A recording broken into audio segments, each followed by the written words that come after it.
Hi, I'm Sheila, and today I'm going to be doing the mock interview. I am the interviewee, and this is my sister, Liana, and she's the interviewer.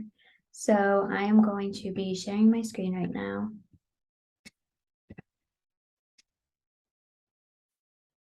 Okay.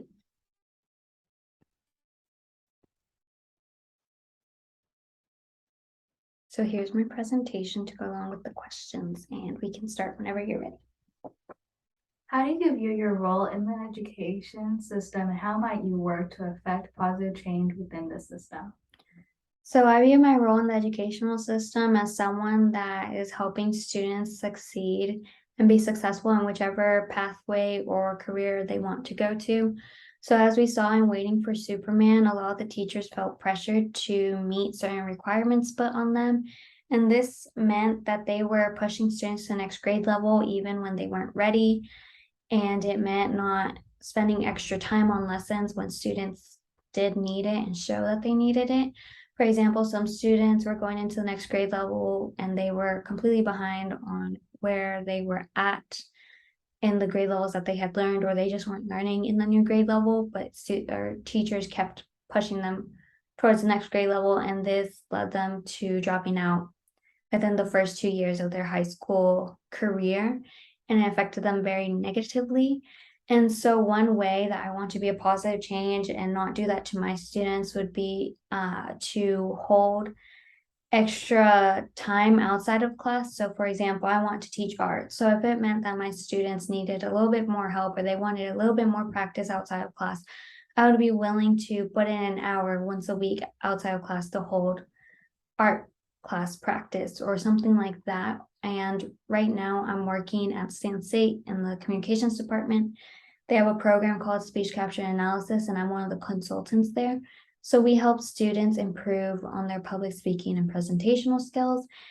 And if I see that the students at the high school where I teach, they may be struggling with presentations or giving speeches, then I'd be willing to put in that extra hour and bring in what I learned from this job into my teaching job or anything like that. So I would want to be the positive change in that way.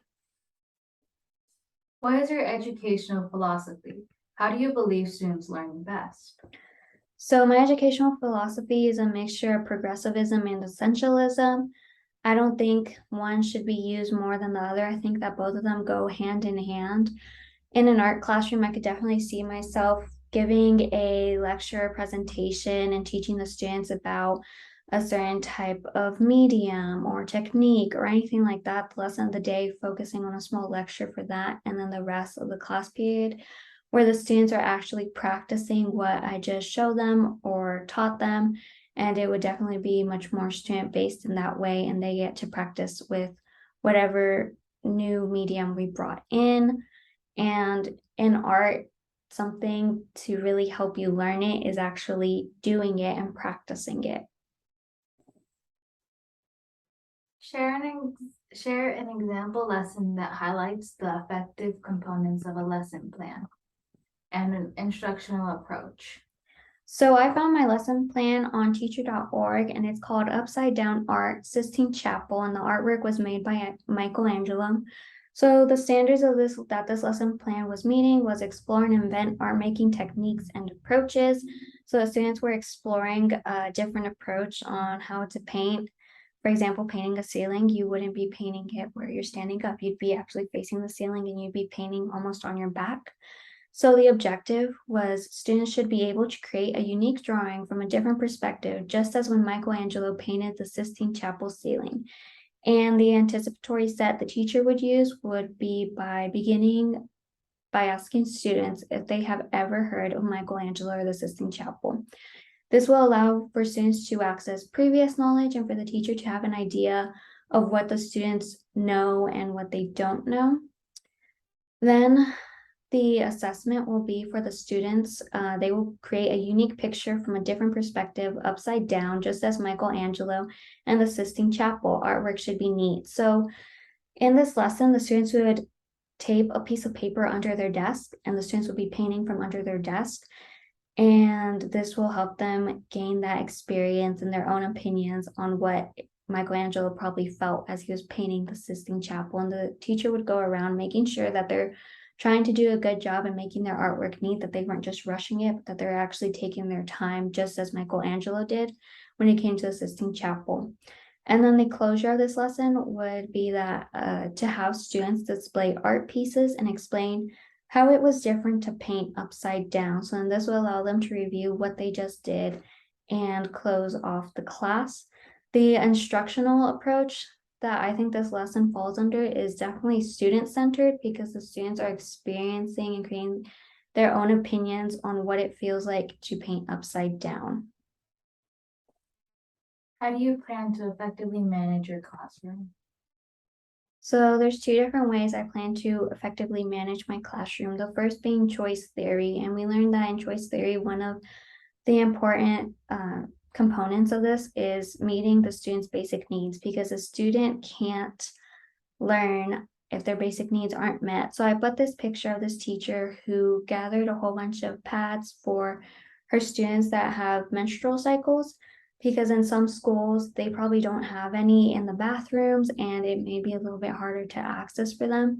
So if an accident were to happen, they wouldn't be stressed out. They know that they have a teacher that they could go to get these menstrual products.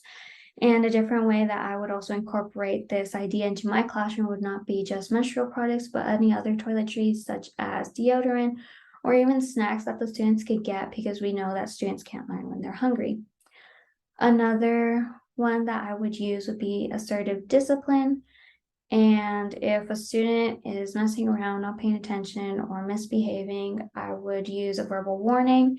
If it continued, I'd talk to them, see what's going on, why they're continuing this behavior.